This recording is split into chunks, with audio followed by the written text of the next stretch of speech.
Hi guys, it is Aoife from Fred We See Died Laughing, and I'm here with another weekly wrap up. And I got so much read this week, I'm just going to go straight on into it.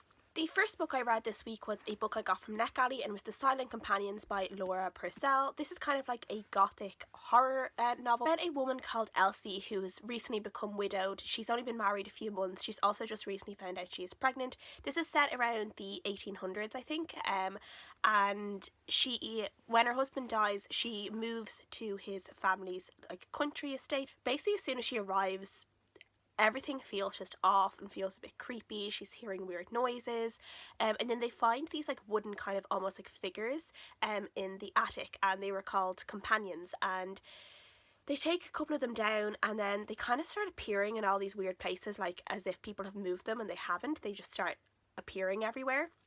They also find these diaries, and it turns out there is a history to these companions, and more keep showing up, and they don't know where they're coming from, and they're just really creepy, and kind of all these mysterious deaths kind of start happening. So this was one of those books that just kind of kept me gripped throughout. I really enjoyed it. There's 3 separate timelines. There's the timeline in the 1800s when Elsie is is obviously going to the country house for the first time and meeting these, or dealing with these companions.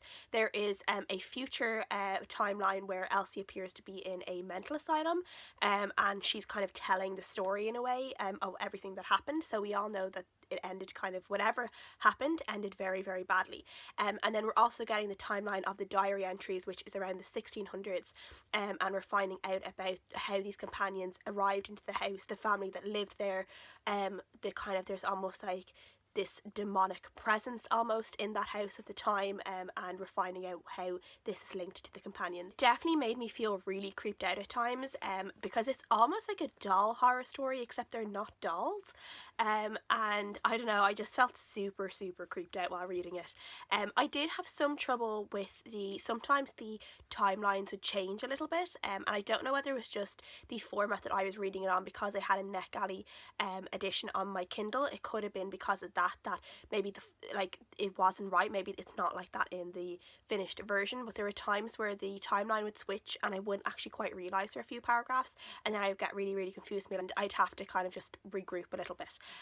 So I gave this a 4 out of 5 stars overall, and I do really recommend it for people who want to read kind of a horror book, but not something that's too scary. It's not something that will give you nightmares or anything, but it's something that will just leave you with that uneasy, creeped out feeling. The next book I read was a short novella, one I also had from NetGalley, and it was The Language of Dying by Pinsborough, and this is just basically this kind of, it almost is a little bit like A Monster Calls, where it's this woman and she's looking after her dying father, and she's kind of waiting for some sort of creature that she saw when she was younger to appear outside, because she knows that this creature appears at certain times in her life, and she's kind of waiting for it to appear. And we kind of get this kind of very short version of her life, kind of some bad things that have happened in her life, her relationship with her father, her relationship with her brothers and sister, and just how she feels about everything. So I think a lot of this is very much a short novel about grief, and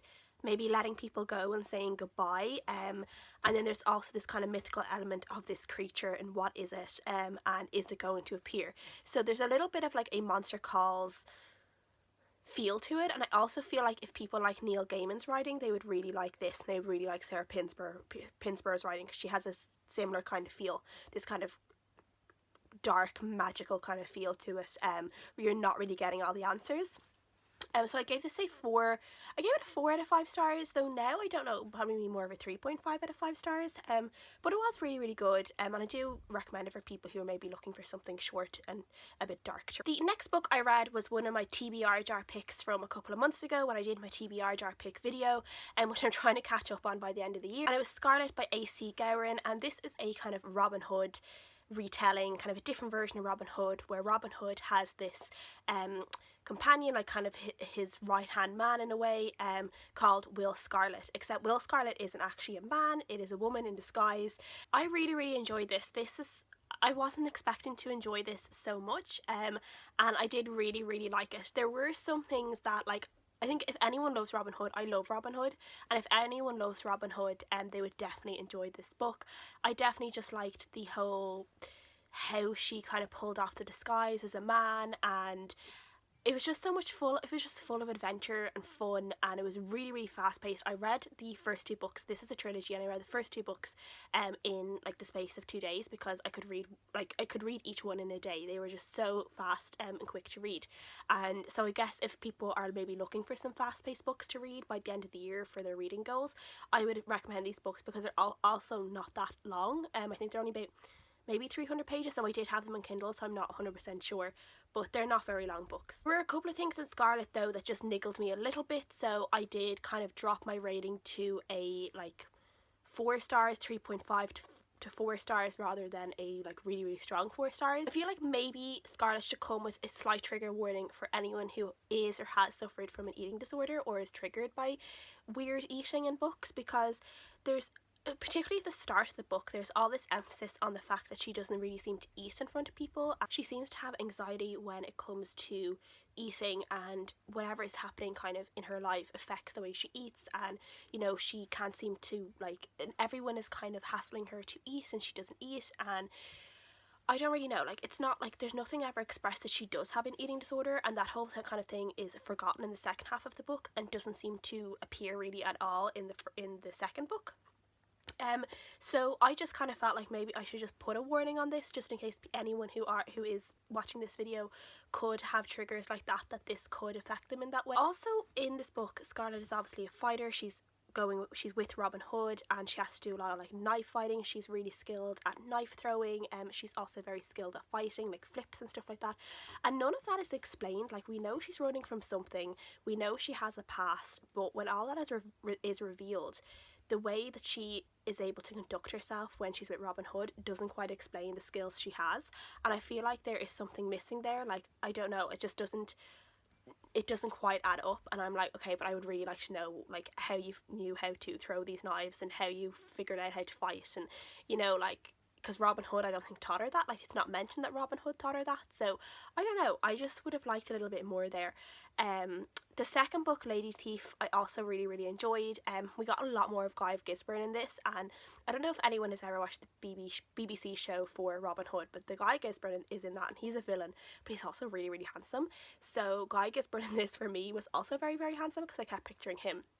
And even though he's a really evil character, like he's a villain, I kept rooting for him, and you kind of kept seeing these glimpses of this good person he could be, and I kept rooting for him to find that good person and be that good person, and he would just go and ruin it, and he'd do something really bad, but I just kept waiting for this good person to come out. So I had this really weird relationship with Guy of Gisborne in this, and yeah, and I did really enjoy some of the stuff that was revealed in this, and I'm so excited to read the next one. The next book I read has been an audiobook that I've listened to for the past week, and that is They Both Die at the End by Adam Silvera.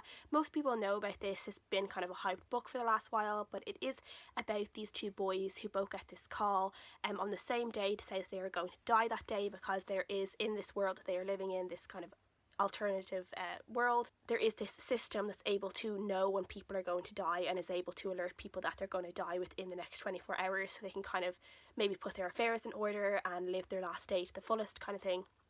And they meet each other on this app designed for people who are looking for company on their last day, so they're called Last Friends, and it's basically just about the friendship that they have on that last day, and the things that they do, and the things that they kind of sort out between them and in their own life. And I just thought this was really, really good. I thought it was a really good audiobook as well. It was really quick to listen to, and like, I don't have a whole lot to say about this, except I just thought it was really, really cute and really lovely, and I really love the kind of questions this whole thing of like having that call, like having the system of finding out whether you're going to die, and it's like, if that was a real thing, like, would you want to know like all the kind of the pros and cons of knowing whether you're going to die that day, like, and like the different things, like how it can be exploited. We find out like things like the Last Friends app is a little bit like Tinder almost in a way, and you know, the people who are just really horrible to these people they know are going to die, or trying to deal with the fact that they're going to die within the next few hours, and I just thought it was really, really interesting kind of human behaviour as well, and just the questions it just made me think about as well, and yeah, so I really enjoyed this, and I gave it 4 out of 5 stars. Next book I read was Little Deaths by Emma Flint, and this is a kind of, I wouldn't say this is a thriller book after reading it, though I think it has been like, it has been marketed as a thriller. I would say it's more of kind of almost a quieter mystery kind of book. It's set in the 60s, I think. 1965. It is about a woman called Ruth who one day wakes up and her 2 children are missing, and when she calls the police, they don't seem to believe that she didn't have a hand in it, and it's kind of like straight away they suspect her, and they don't really seem to do anything to really figure out who actually, you know, took these kids. And then we as a reader are trying to figure out, did Ruth actually take them? Does she have anything to do with it? Who else could have had something to do with these kids going missing? And there's also a journalist called Pete, and he kind of becomes obsessed. He's put on the case to cover, and he kind of becomes a little bit obsessed with Ruth, and he is also thinks that she is innocent, and he's trying to figure out how he can help her. So this wasn't too bad of a book. I did enjoy a lot of the things it throws up about misogyny, and how everyone treated Ruth, because she is, I would say, a loose woman in a way. You know, she is a woman with 2 children. She was separated from her husband, which didn't go in her favour, was like mentioned in all the different articles that were written about her. She was a cocktail waitress, which also apparently wasn't a good thing. She slept with a lot of men.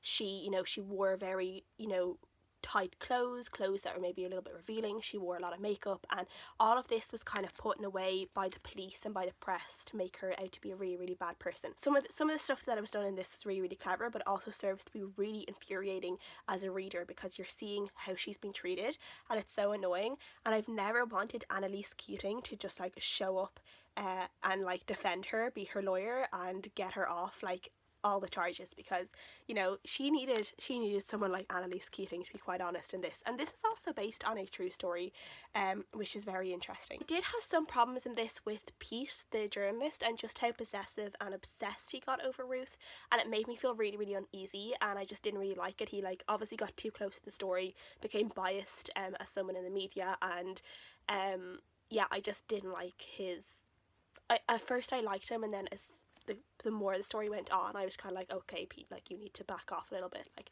I didn't really like him. I think that was the point. I think you were supposed to feel a little bit uncomfortable with the way he was with her. He almost was treating her like it's like, it was almost like, because he believed her and he was trying to help her, that she owed him something, even though she didn't really know him at all.